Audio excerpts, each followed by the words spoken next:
Hello friends, welcome to recap 10M। आज हम आपके लिए लेकर आए हैं कार्निवल रोज सीरीज के थर्ड पार्ट को। सदियों से इंसान इसी भूल में जी रहे हैं कि इस दुनिया पर उन्हीं की हुकूमत है, पर कुदरत ने इंसान को बार बार गलत साबित किया है, क्योंकि इस दुनिया में इंसानों के अलावा दूसरे जीव भी रहते हैं, जैसे फे और पक। लेकिन इंसान इस दुनिया को अपनी जागीर समझते आए हैं, इसलिए उन्होंने फे की दुनिया पर हमला कर दिया है ताकि वहाँ की कीमती चीजों को ये हासिल कर सके। और इसके लिए इन लोगों ने मासूम पे का कत्ले आम करने से भी परहेज नहीं किया। इसलिए पे अपनी जान बचाने के लिए बर्ग शहर में आ गए, पर इनका यहाँ आना इंसानों को बिल्कुल पसंद नहीं आता, क्योंकि इंसान इन्हें निचले दर्जे के जानवर मानते हैं। पर इंसानों के अलावा कोई और शक्ति भी है जो पे को बेरहमी से मार रही है, जिसकी छानबीन पाइलो कर रहा है। पाइलो को पे का इतना इसलिए दुख होता है क्योंकि इसकी माँ भी एक फे थी, जिसे दानव ने बड़ी बेरहमी से मार दिया। पर इसके पिता एक इंसान थे, पर वो इसके पैदा होने से पहले ही इसे छोड़ गए थे,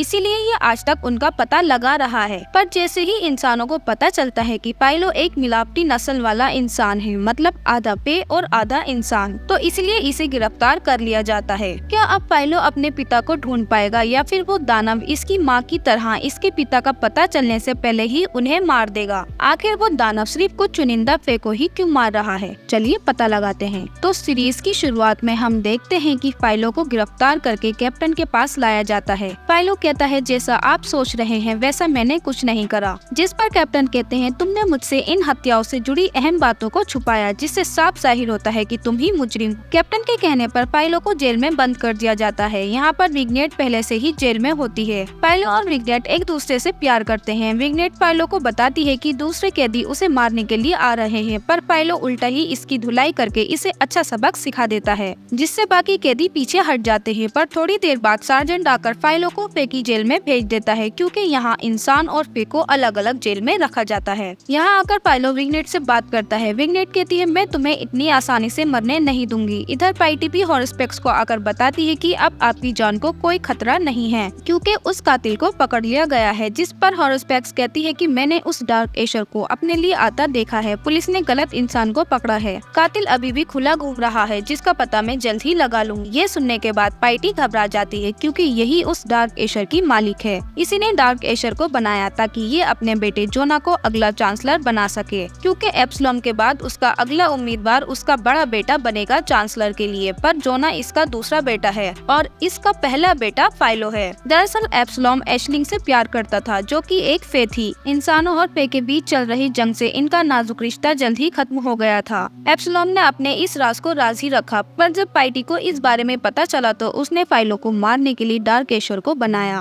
और पाइलो तक पहुंचने के लिए उसने अपना पहला शिकार एशलिंग का करा, जो पाइलो की माँ थी, और फिर हेडमास्टर को मारा, क्योंकि इन्होंने पाइलो की परवरिश करी थी। और इसके बाद डॉक्टर मोरेंज को मारा, जिसने पाइलो के पर काटकर उसे इंसानी शरीर की बनावट दी। पर पाइटी अभी भी नहीं जानती कि पाइलो एप्सलॉम का बेटा है। इधर सोफी भी जोना को अपने साथ राजनीतिक गठबंधन करने को कहती है। सोफी के पिता लोंगरबेन के मरने से लोग एप्सलॉम के खिलाफ हो चुके हैं, क्योंकि लोगों को लगता है कि एप्सलॉम ने ही लोंगरबेन को मारा है। सोफी कहती है, अगर हम राजनीतिक गठबंधन करेंगे तो एक नई शुरुआत हो सकती है, जिससे दोनों पक्ष एक साथ हो जाएंगे। संसद में हमारा सिक्का चलेगा। पर जोना अभी इतनी बड़ी जिम्मेदारी के लिए तैयार नहीं है, इसलिए वो सोफी को कोई जवाब नहीं देता, जिसके बाद ये दोनों अलग अलग अपने रास्ते चले जाते हैं। इधर इजरा भी एक पक्ष, जिसका नाम एग्रेस होता है, ये उसके साथ अपने कारोबार के लिए समझौता कर लेता है, क्योंकि पे और इंसानों के बीच चल रही जंग में इजरा का कारोबार पूरी तरह खत्म हो चुका है। इसीलिए एग्रेस इजरा को पैसे देकर कारोबार में उसकी मदद करेगा, और इसके बदले में इजरा की बहन इमोजिन इंसानों से एग्रेस की जान पहचान कराएगी, जिससे एग्रेस इंसान और पे के बीच एक नई शुरुआत करेगा। इसके बाद पोर्शिया भी पुलिस स्टेशन आकर सार्जेंट से बात करके पाइलो को रिहा करने को कहती है, और सार्जेंट से आकर कहती है, मैंने आपसे झूठ बोला था, पाइलो क्रिच नहीं एक इंसान ही है। ये सुनकर सार्जेंट कैप्टन के साथ पाइलो के पास आते हैं। कैप्टन कहते हैं, अभी पोर्शिया ने एक बयान दिया है जिससे तुम इस मुसीबत से निकल सकते हो, पर मैं सच तुम्हारे मुंह से सुनना चाहता हूँ। पाइलो भी अब सच को और नहीं छुपाना चाहता, इसलिए वो कहता है कि एशलिंग मेरी माँ थी। इसका मतलब साफ है, पाइलो एक क्रिच है। ये सुनने के बाद कैप्टन गुस्से से आग बबूला होकर यहाँ से चला जाता है, जबकि सार्जेंट पाइलो को मारने की सोच रहा होता है, क्योंकि सार्जेंट पे से नफरत करता है और पाइलो से उसकी पुरानी दुश्मनी है। पाइलो विग्नेट को बताता है कि उसकी माँ एशलिंग थी और कैसे उसे अपने ही लोगों के झूठे कत्ल में फंसाया गया। बेरिक फाइलों से आकर सावधान रहने को कहता है और ये भी बताता है कि फाइलों को अदालत पहुंचने से पहले ही मार दिया जाएगा, वो अपना ख्याल रखे। इधर इमोजिन भी एग्रेस के पास आकर वक्त गुजारने लगती है और ये दोनों बातें करते हुए एक दूसरे के करीब आ जाते हैं। जोना भी सोफी से अपने दिल की बात कह देता है क्योंकि ये भी सोफी से प्यार करने लगा है, पर सोफी के दिमाग में तो कुछ और ही चल रहा है। वो जोना को अपने राजनीतिक फायदे के लिए इस्तेमाल कर रही है। इधर चांसलर एब्सलॉम के सलाहकार एब्सलॉम को बताते हैं कि कातिल को पकड़ लिया गया है, जिसने 2 इंसानों के साथ एशलिंग नाम की एक फे को भी मारा है।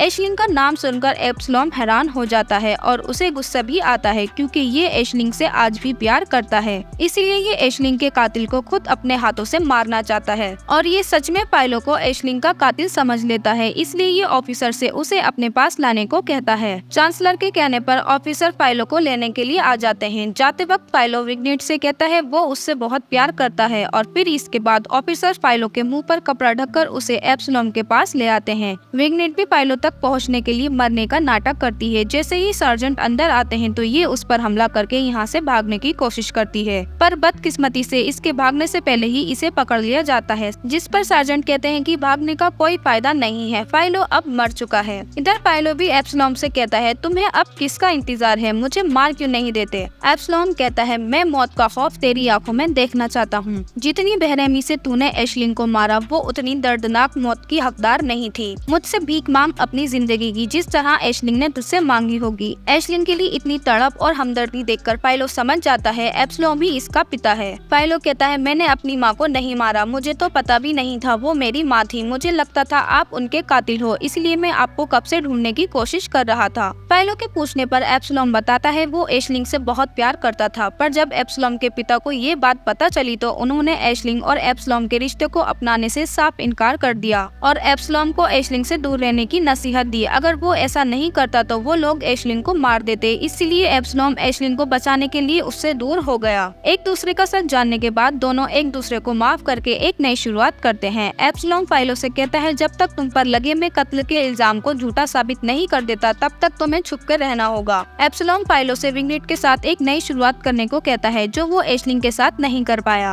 और फिर ये यहाँ से पाइलो को भेज देता है। इधर पाइटी हॉर्सपेक्स को मारने के लिए डार्क एशर को भेज देती है क्योंकि हॉर्सपेक्स अब जान गई है पाइटी ही सब कुछ करा रही है। इससे पहले डार्क एशर इसे मार पाता ये जादुई दवाई पी लेती है, पर फिर भी डार्क एशर इसे मार देता है। इसके बाद पाइटी जोना को सोफी से दूर रहने को कहती है क्योंकि सोफी लोंगरबैन और पाइटी की बेटी है। इसका मतलब जोना जिस सोफी से प्यार करता है वो उसकी सौतेली बहन निकली। इधर एब्सलॉम भी विग्नेट को रिहा करने के लिए एक लेटर लिखता है, पर इंसान और पे के बीच चल रही हिंसा की वजह से एक पक एब्सलॉम पर हमला कर देता है और लगातार उसे एक के बाद एक चाकू मार देता है और यहाँ से भागने की कोशिश करता है, पर जल्द ही उसे पकड़ लिया जाता है। जोना भी सोफी को बताने के लिए आता है उनके रिश्ते का कोई भविष्य नहीं हो सकता क्योंकि ये दोनों ही सौतेले बहन भाई हैं, पर सोफिया ये बात पहले से जानती थी लेकिन इसने जोना से ये बात छुपाई। तभी जोना को फौरन घर वापस जाने को कहा जाता है क्योंकि एब्सलॉम की हालत बहुत खराब है। जोना बहुत गुस्से में अपने घर वापस आता है और एब्सलॉम से कहता है मुझे माँ ने सब कुछ बता दिया है, अब पता चला आप लोंगरबैन से इतनी नफरत क्यों करते थे, क्योंकि मैं आपका नहीं उनका बेटा हूँ। जिस पर एब्सलॉम कहता है तुम मेरे बेटे हो, मेरा नाम तुमसे जुड़ा है। पर अब जोना को कोई फर्क नहीं पड़ता, वो यहाँ से चला जाता है। जोना के जाने के बाद यहाँ पाइटी आती है जिससे एब्सलॉम कहता है कि आज जोना ने मेरी सबसे बड़ी पहेली सुलझा दी जिससे आज तक मैं नहीं सुलझा पाया। एब्सलॉम अब जान चुका है पाइटी ही सब कुछ करा रही है, इसीलिए एब्सलॉम पाइटी को ये सब कुछ बंद करने को कहता है, पर पाइटी तब तक नहीं रुकेगी जब तक ये फाइलों को नहीं मार देगी क्योंकि इसे अपनी बेटे की फिक्र है। वो चाहती है कि अगला चांसलर जोना बने, ना कि फाइलो। पाइटी गुस्से में एब्सलॉम को भी मार देती है। इधर हॉर्सपेक्स भी उस जादुई दवाई से थोड़ी देर के लिए जिंदा रहती है और मरने से पहले फाइलों को बता देती है जिस कातिल को वो ढूंढ रहा है वो पाइटी है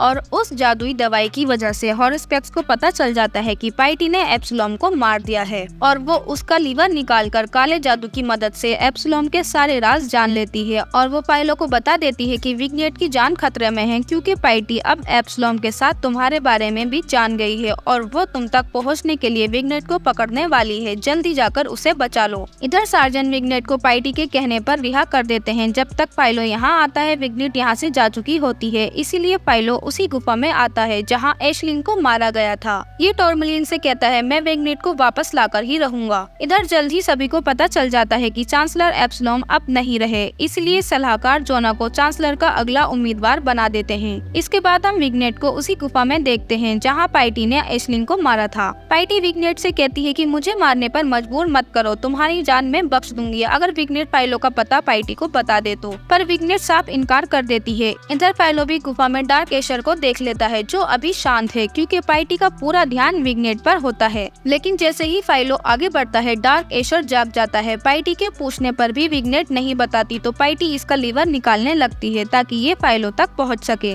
डार्क एशर की वजह से पाइटी फाइलो को देख पाती है, इसलिए ये विग्नेट को छोड़कर फाइलो के पीछे पड़ जाती है और डार्क एशर से फाइलो को मारने के लिए कहती है। फाइलो तेजी से आगे बढ़कर डार्क एशर को चेनर में उलझा देता है और कुल्हाड़ी से डार्क एशर का सर धड़ से अलग कर देता है। पर ये तब तक नहीं मरेगा जब तक पाइटी जिंदा है, क्योंकि जब डार्क एशर को बनाया जाता है तो जो उसका मालिक होता है उसकी आखिरी सांस तक ये उससे जुड़ा रहता है। मरने के बाद भी ये वापस से जिंदा होता रहता है, इसलिए फाइलो इसकी जिंदा होने से पहले ही विग्नेट को ढूंढते हुए आगे बढ़ जाता है। यहाँ आकर फाइलो उन मरे हुए अलग अलग जीवों को देखता है जिनके टुकड़ों को जोड़कर डार्क एशर को बनाया गया है। तभी फाइलो के सामने पाइटी आकर उसे बताती है कि अच्छा हुआ मुझे तुम्हारी माँ का लेटर मिल गया जो उसने एप्सिलॉन को भेजा था, वरना मुझे तुम्हारे बारे में कभी पता ही नहीं चलता। फाइलो जैसे ही ऊपर जाता है डार्क एशर उसे नीचे घसीट लेता है और अपने सर को वापस जोड़ लेता है और फिर पाइटी डार्क एशर को कंट्रोल करके फाइलो को मारने लगती है। फाइलो भी इससे लड़ने की कोशिश करता है पर ये बहुत शक्तिशाली है। फाइलो इसका मुकाबला नहीं कर पाता और पाइटी इसे मारने ही वाली होती है पर पीछे से विग्नेट आकर पाइटी को चाकू मार देती है। पाइटी के साथ डार्क एशर भी मारा जाता है और फाइलो की जान बच जाती है। जोना भी अब चांसलर बनने की तैयारी में है। वो रनयन को बुलाता है जो पिछले दिनों में जोना की पढ़ाई में उसकी मदद कर रहा था। जोना ने रनयन को इसलिए बुलाया है क्योंकि ये एशलिंग का दोस्त था, इसके जरिए वो फाइलो का पता लगा सकता है और इसी के साथ वो एशलिंग का लेटर भी उसे दिखाता है जो एशलिंग ने एप्सिलॉन के लिए लिखा था। रनयन कहता है कि एशलिंग ऐसा कुछ नहीं कर सकती, वो ऐसी नहीं थी और वो जोना को और कुछ नहीं बताता। जोना को एक काबिल ईमानदार सलाहकार की जरूरत है और जोना को रनयन से बेहतर सलाहकार नहीं मिल सकता, इसलिए वो रनयन को अपना सलाहकार बना लेता है। इसके बाद विग्नेट भी टॉर्मलिन से मिलती है जो उसे बताती है कि वो अब फाइलो के साथ एक नई शुरुआत करेगी, पर इन लोगों को बीच में ही रोक दिया जाता है क्योंकि लोगों को लगता है कि चांसलर की हत्या पक संगठन ने करी है, इसलिए कोई भी क्रीच या पे शहर से बाहर नहीं जा सकता। इधर जोना को भी पता चल जाता है कि एप्सिलॉन को लेटर एशलिंग ने नहीं सोफी ने भेजा था, इसीलिए वो सोफी पर काफी भड़क जाता है क्योंकि इस एक लेटर की वजह से बहुत सारी जानें जा चुकी हैं, जिस पर सोफी कहती है कि तुम्हें खुश होना चाहिए, मेरी वजह से तुम आज इस मुकाम पर हो, बचपना छोड़ो और अपनी चांसलर की कुर्सी को संभालो। इधर इमोजिन भी एग्रेस के साथ दूसरे शहर जाकर अपने रिश्ते की शुरुआत करना चाहती है क्योंकि बर्ग में बढ़ रहे इंसान और पे के बीच तनाव के चलते एग्रेस इमोजिन को अलग किया जाएगा या फिर एग्रेस को मार दिया जाएगा। इधर जोना भी सबके सामने सोफी से गठबंधन करके अपनी राजनीतिक सत्ता का नया आगाज करता है और कहता है कि युद्ध इन पे ने शुरू किया है पर जीत हमारी ही होगी, अब से कोई समझौता नहीं होगा और न ही अब इन पे कोई रहम किया जाएगा। मतलब साफ है, अब ये लोग रो को पे की खून से रंग देंगे। इसकी शुरुआत ये लोग पे को बर्ग से अलग करके करते हैं। नए चांसलर जोना के कहने पर ये सभी क्रिच को इंसानों से अलग रो में भेज देते हैं। विग्नेट भी फाइलो से अलग हो जाती है पर फाइलो भी इनमें से एक है, इसलिए वो भी विग्नेट के साथ रो आ जाता है। जोना भी दुनिया के आखिरी छोर तक फे को खत्म करने की ठान लेता है और फे को खतरा मानते हुए जोना इंसानों और फे के बीच ऐसी नफरत का जहर घोल देता है जो इन्हें युद्ध की कगार पर ले आता है। क्या फे इंसान का मुकाबला कर पाएंगे या फिर इंसान फे का वजूद ही खत्म कर देंगे, इसका पता हमें 4th पार्ट में चलेगा। अगर आपने इससे पहले के बाकी पार्ट्स को नहीं देखा तो अभी जाकर देख लीजिए, जिसका लिंक आपको डिस्क्रिप्शन में मिल जाएगा। जब तक आप वीडियो को लाइक करें, कमेंट करें, सब्सक्राइब करें हमारे चैनल को। हम मिलते हैं आपसे नेक्स्ट वीडियो में, तब तक के लिए बाय बाय।